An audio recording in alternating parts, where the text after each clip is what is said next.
Hello everyone, welcome to my YouTube channel. This is Aradhana and today I'm here with yet another video after 2 months. And I'm so embarrassed to say that. I'm so sorry all of you. You have been commenting on earlier videos and on Instagram. Some of you contacted me. I was really busy. First of all, NET exam was there, and then there was my B.Ed university exams, and I still have my practicals left. So I don't know if I will be posting regularly, but I would be regular from earlier on. So yeah, I think I would be posting regularly. And yes, I qualified my NET this time. It was my second attempt. I got 93.33 something percentile, and the cutoff this time was 91 around. It was 87 last year. The cutoff was a little bit less last year, but I could not qualify that, and this time I did. So today's video is about how you can also self-study and do qualify this exam. And because I did self-study, I did everything by myself from YouTube. I took help of the YouTube videos, and I'm going to recommend some channels as well. So without any further ado, let's get into today's video. And second of all, I'm not going to talk about any of the paid courses here, because I know there are a lot of people on the internet who tell you that if you don't take our course, you are never going to qualify and all that kind of shit. So I'm not going to go into that, because I don't want you to waste your money on this, because you can just self-study and just if you give it your 100%, you are going to qualify that. So yeah, without further ado, let's get into today's video, and I'm going to talk about paper 1 and paper 2, both of these papers. So yeah, just bear with me and let's get into this. Okay, so first of all, I'm going to talk about paper 1. For paper 1, you just need one book. KVS Madanki, this book is like recommended by almost everybody. There is a few people who say that their book is better than this book, but trust me, for paper 1, no book is better than this book. You should just get this book. And please, I'm not talking about making notes from this book, because I did not make any notes from this book. I just solved the PYQs, all of them, and did whatever I could from this book. So yeah, just do all the practice set, all the PYQs, or uske sath hi you can just make a little bit of pointers that what kind of questions are asked and all those kinds of things. I think that would be enough for you to get 30 MCQs right. Okay, so I think this book is what you should get, and you can download a PDF as well. It's not that it's not that hard to get it. So we have like 10 units in paper 1, and you don't have to prepare all the 10 units, because some of us don't know mathematics that well. So what I did was that I chose like 6 to 7 units on which I focused on, like teaching aptitude, research aptitude, comprehension, communication, and logical reasoning, and then information technology and higher education system. This is the units that I chose for myself, and I focused on these because I knew that mathematical reasoning and aptitude, my mathematical reasoning was just mashallah, that's what we call. So I did not waste my time on that. I just selected these few units and I focused on that, and that's how I scored marks for paper 1, which I did not did in my first attempt, because actually I did not give any focus to this first paper, and that's why I didn't get last time. And yeah, I think you should also do that. Just focus on, if your mathematical reasoning is good, then it is a plus point for you. Okay, so yeah, do that. I think just focus on a few units and you are going to get 30 marks easily in this paper. Okay, so don't take a lot of stress now. Okay, so now let's get on with paper 2. Now paper 2 is subject specific, and we have English literature, right? I think the most important thing is to first get on with writing the syllabus down, because if you don't know the syllabus, how are you going to cover it even? So the best place, I think till now what I found is that is arpitakarwa.com. You just get on that site, you just note down the whole syllabus, like all the 10 units. I mean, Auntie has just talked about these 10 units: drama, poetry, fiction, short stories, language theories, English in India, cultural studies, literary criticism, literary theory, and research methodology. I mean, what do we even read among this? So I think the first and the most important thing that you should do is go to the site of arpitakarwa.com. This video is not a sponsored. This is what I'm telling you, this is what I did, and that's what I'm telling you to do. Just write down all the things that she has listed down. I think she has listed down the most important works there, and I think that's enough. Whatever she has written, that's just enough. If you just read that much, that would just cover all the most important things in the paper. So that's what I did. I have written this syllabus. It's quite a lot actually, and I did not cover almost everything, but yeah, I covered the most important things. Like for culture, there are a few units that you cannot just leave. First is literary theory, literary criticism, and also last में cultural studies. So these are the 3 units that you must really prepare very thoroughly, because a lot of questions are asked from these units. I mean, it's not like they are going to ask equal questions from every unit. They ask a lot of questions from cultural studies, literary criticism, and literary theory, and I made like a separate copy for these 3 units only. And then you should just read drama as well. So for that I have made a lot of notes which I'm going to make videos on those in the coming months. So the most important thing that would happen if you write down this whole syllabus is that you are going to get a little bit idea about the chronology of the writers and of these works. And it is okay. So one problem that I find with the site of arpitakarwa.com is that some of the writers are not actually listed chronologically. Some of them are a little bit here and there. So but I think you should just get on with that. You can just write their years in there, because I have done the same, and it kind of happens like that, because I see in feminism and all that I have just written down all the dates, their timeline and all those kinds of things. So it's better that you prepare notes in a chronological order so that you remember it in a chronological order, because there are a lot of chronological questions asked in the paper. Like this year also they asked a lot of questions, though this Charles Dickens questions was dropped because of that chronology. But the thing is that they ask a lot of chronological questions. You should prepare your notes in that manner only. So yeah, that would be my first tip, to just get on with the syllabus and write and make notes chronologically. That is the most important thing. Now when you are starting off with the preparation and now you have written down the syllabus and you know what you have to read, you must also know what kind of questions are asked about these writers and all these works. So for that you will have to write down the PYQs, which is very important. You can write it down or you can get a printout, whatever works for you. I wrote down all the PYQs. Like I have these papers, I just wrote down all these PYQs. For this, I would recommend that site, Limitless Literature by Nakul Grover. He's also very amazing. He has a YouTube channel as well, though I did not take a lot of help from that channel, but I took a lot of help from his site. They have arranged these PYQs from topic wise, so that is, I think, very, very useful for anybody. They have PYQs on the basis of like topics like new criticism, literary theory and all those kinds of things. Then they have also PYQs according to the writers, okay, like from Shakespeare, from Wordsworth, from Keats, Milton, to all those kinds of things. So I think you can do that as well. So this is going to help you to get an idea what kind of questions are asked, rather than just doing PYQs from here and there. So at least, like for example, if you are preparing Shakespeare, you have prepared a basic timeline of him and all those kinds of things. Then you just get on with the PYQs, that what kind of questions have been asked from his works, from his life, from whatever, A to Z. Okay, so this is one thing I think you should do. If you can just get all those PYQs according to the topic, on the basis of the topic and all that, that would be very helpful for you. So this is what I did. Okay. Now the third most important thing is that to make a planner for yourself and just write down whatever you have to prepare in one day. Okay, I am not telling you to read like 8 hours or 10 hours a day like some of the channels do. They tell you to wake up at 3 a.m. Like if you are not waking up at 3 a.m. you are not going to clear it. If you are not doing that, you are not doing this. Everybody has different way of living, different temperament. Everything is different. Everything is unique about each student. They have their own way of studying. So I think no matter when you read, no matter when you write, no matter how you make your notes, you just have to know what you have to do. Okay, so that kind of just make a kind of a to-do list for your studies, that I have to prepare these things today. I have to prepare these 5 writers today, these 2 writers today. These are the kinds of things you should, I think, write down before going to bed, and दूसरे दिन just start on with that subject. Okay, so I think this is going to help if you are just not able to know from where you should start with the very basic writers, with the most important writers. जहाँ से syllabus start हो रहा है, just start with those writers. Okay, first start with, for example, the first comes Ben Jonson and all that. Just start with Ben Jonson. These are the kind of writers who is going to take more than one day. So just start from anywhere. Okay, start from the very ancient to the modern. Okay, and I think side by side preparing for drama, you should also prepare for literary theory, literary criticism, because it is very difficult to just start all of them chronologically and then come to literary theory. It is just going to take a lot of time. So side by side you keep preparing for at least like kind of 2 units. So that would do for you. Now the most important thing, I think I have talked about this book a lot on this channel. I have also posted my notes, so I think you people are finding it useful. But if you can just read this book is very important for English literature. Like most of the time when people start preparing for like most of the literature students, they have no idea about the beginning of literature, the beginning of English.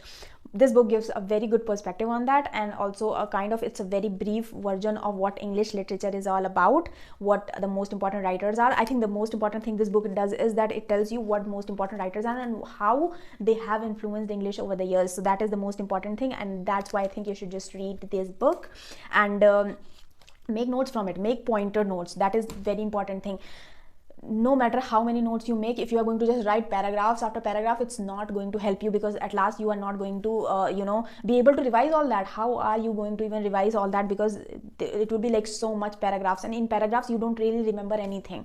Okay, so make your notes in pointers, very small pointers, or maybe 1 or 2, 3 lines. 3 lines are max, I think, not more than that. If there are quotations, then yeah, you should definitely go for that, but yeah, not more than 3, 4, maximum 4 lines. Okay, so yeah, you should do that, and you should read this book. You should just get this book. If you don't have this book, you can download PDF, whatever, do whatever you can, but please read this book, because this is very important. It also talks about a very brief story of the writers as well, their personal life and all that, and how they got influenced to get into literature and all that. So this book is also very important from that perspective. So yeah, I think you should also read this book and make your notes from this book. This is very important, and I have like a full copy of this book, which I have shown you a lot of times on this channel. So yeah, you should, I think, read this book. Everybody just read this book.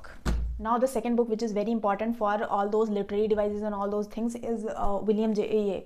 M.H. Abrahams. Now M.H. Abrahams is very important, because if you don't want to read that William J. long, you can just read this book, because it has a very small amount of information, but very useful amount of information about the periods of English literature, the periods of American literature, all the literary terms, all the possible literary terms you can get your hands on. This book has got covered everything.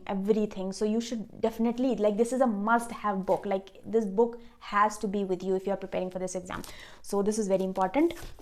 This book actually could be used in a lot of ways. First of all, how I used it, I'm going to tell you. When you are starting off with the topic, just write the name of the topic on a paper, and then search for that term in this book. Write down, at least you will get, like, even for a topic which is very small or anything, you will just get 5-6 points, very solid points, which are going to be very important for you. So just do that. For literary criticism, for literary theory, cultural studies, you will just get the most important writers of those fields in this book. Okay, so it has all the topics covered, and topics related to them are also covered. So I think you should definitely get this book. You can also get a PDF of this book online very easily for free. So yeah, this book is also very important. Now you will have to make your notes, and I'm not going to talk about how you should make your notes today, because it would be a long video, I guess. Okay, now one of the most important thing that I think you all should know is how to use YouTube. Okay, because YouTube has such amazing teachers. I mean, I don't know what would I do without YouTube. There are a lot of teachers, I mean, not a lot of, but a couple of teachers which I would really recommend you to watch. First of all is Arpita Karwan. Like, her videos are just amazing to get like a basic blueprint of what any topic is all about. She's like the best. Okay, and don't tell me that she hasn't got a JRF and all those kinds of things. That is just bullshit. Okay, she's one of the best, and I think I just love the way she explains everything. Like structuralism, I could not understand structuralism when it was taught in masters and all that. I just got a very basic idea, but when I watched her video, it was like, it's super easy, and it's one of the most interesting things. So yeah, I think you should watch her videos. But besides her, one of the most important YouTubers who helped me a lot during this whole process was Saurabh Thakur, who runs a channel by the name Dana Multitasker, and his channel is just so amazing for all the literature students, anybody who wants to get a net in English literature. And I used to make notes from his channel. I am not gonna lie, I used to make notes from his channel. I used to write it in a diary. I used to watch his videos and start writing whatever he wrote, whatever he told, which I thought was very important. So I got a basic blueprint of that. Then I used to watch Arpita Karwa's video, and most of the things are same, because the topic is the same, right? So most of the things that people say about the topic is the same, but there are a few things that you understand from him better than her, and there are things that you understand better from her than him. So whatever works for you, just watch not more than 2 videos, because I have not watched any other channel besides these 2. So that's how I used to make notes from YouTube videos. This is how I used to make notes. I used to write the topic at the center of this, and then I'm going to write all the things they tell us, and this is how I used to do that. The third thing that I used to do was that now I used to open the Wikipedia page of this particular writer and all that, and I used to read the whole thing, or maybe I used to download PDFs of Wikipedia. I have like hundreds of PDF on my laptop, and yeah, for every topic I used to download the PDF of Wikipedia, which is you can easily do that, and then highlight the most basic points, okay, the most important points and the most important works. Okay, so I used to highlight that, and then second time I used to write down the things I have highlighted. Now most of the times what happens is that when you highlight something, you feel like highlighting almost everything, but you don't have to do that. That's why I'm telling you, first highlight those things, don't write it down. The second time you're going to read it, you will get the idea, maybe that's not that important, maybe I should just leave it out. So yeah, you should just do that. You should first highlight that, then the second time, like on the same day, in the same hour, you have to just write that. I'm not telling you to just read the whole biography of the writer which is written, but write the most important things. For example, it is divided into most of the important section. Never leave the first paragraph, the first 2 paragraphs of Wikipedia page. Those are very, very, very, very important. No, and also the last things. The last means the most important works, the kind of awards they have gotten, all those kinds of things. Don't leave that out. Okay, so I think that is important. This is how you should prepare. First of all, go with M.H. Abrahams, Anna, and then go to Dana Multitasker and Alpita Karwa, watch a few videos and write down the most important things, and then go to Wikipedia. I think if you do these 3 things, it will be more than enough about a writer, and most of the things would be in common, so you don't have to write every time, but when you are going to read it like 3 times, it will be you'll retain like 30 to 40% of it. So yeah, I think you should just do that.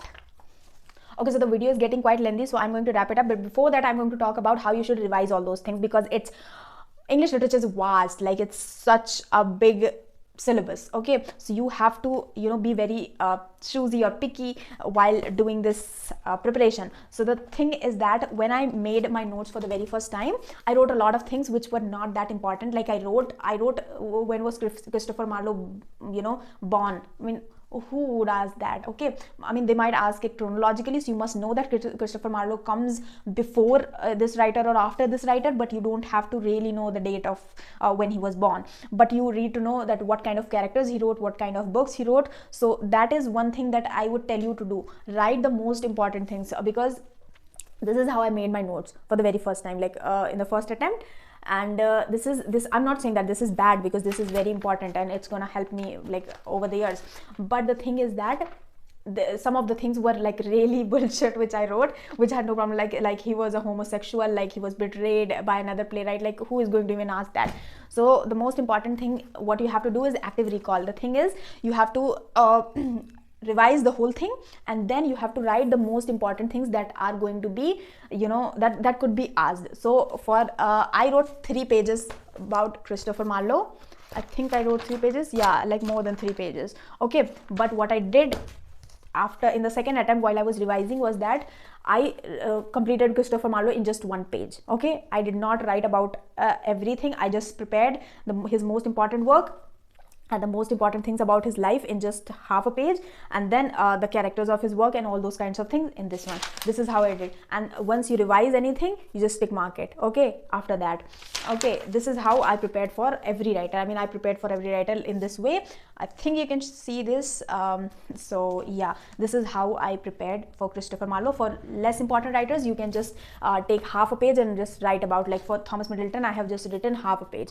This one is, I think, and I think before you have your exam, like 1 day or 2 days before exam, you can just revise these notes, not the whole 3, 4, 5 pages. You can revise those 5 pages when you have just 15 days left. But if you have just 5 days left for the exam, you are going to just read this 1 or half a page and you'll be just good. Okay, so these are the kinds of things that I did during my preparation. And one more thing that I did was that I recorded my voice, these notes in my voice in my mobile. I'll show it to you somewhere in the picture. And I used to listen to that while doing other things, so that it was kind of like a passive learning, passive revision, whatever you call it. I did that, and that helped me a lot actually, because sometimes when you are revising and you are recording that, you kind of get on, you just somewhere you just make a mistake, and then you remember that I made a mistake. Yeah, that is what I remember. So those are the kinds of things that you should actually do while doing that. Be creative, be a little bit creative while preparing for this, and you will just get it. And yeah, I will be sharing my notes and all those kinds of things. I'll be making videos on these writers, though it is very, very lengthy, because I have this whole copy just for revision. Okay, I made this whole copy just for revision, and for the last like 15 to 20 days I just revised and revised and revised. So revision is very important. I think I've covered almost every aspect of it. Uske alawa, one thing that you should definitely do is keep a journal. Whenever you feel like you are getting demotivated or it's not gonna happen, just write that down. Okay, the first time I did not get it, I wrote down a note for myself. I mean, I'm not going to show it to you because it's kind of very personal. So yeah, I wrote that down, that I did not get it, and that I've gotten 49% only, and this is not how I'm going to qualify, or I might feel like a loser, but you're not loser, all those kinds of things. So yeah, please just motivate yourself. Nobody else is going to, and stop watching those motivational videos. That is not going to help anybody, not you, not me, anybody. You just have to have that motivation yourself, and if you love literature, you are gonna get it. Okay, so just like literature. I'm not telling you to just mug up things. You have to mug up things to some extent, but you don't have to actually mug up things when you are actually in love with literature. So, and if you are looking for a very good read recommendation, The Picture of Dorian Gray is what I'm reading currently. I think it's a very important book. It's a very important book from the literature point of view, and it's a very important book to read if you really want to just read. This is not a light read though. It talks mainly about Oscar Wilde's idea of aestheticism and decadence, and yeah, I think I will love this book. I've read only like 2 chapters of this book, because this book is like so profound in its way of talking about what art is, as Oscar Wilde says, art for art's sake, and it basically talks about those kinds of things. And yeah, I will be posting a review of this book pretty soon when I finish it. And isn't the cover so lovely? Okay, so that was it for today. I think I helped you a little bit with this video, and I will be making other videos on how to make notes and all those kinds of things. If you want any specific video on any specific topic, or anything you want to ask me, just comment that down. I will definitely make a video on that topic, whatever it is. If you want to talk about any particular, want me to talk about any particular unit, you can do that as well. Just comment that down. I will just do that, whatever I can. I will just, I know what kind of problems people face during all of these preparations, so please comment down whatever you think is what you want me to talk about. So yeah, that is it for today, and I hope you all like the video, and give it a thumbs up and comment down your queries. And thank you for 700 plus subscribers. I mean, it's a very important thing to me, and it means a lot to me. So thank you everybody, and yeah, I'll meet you in the next video. Till then, bye bye.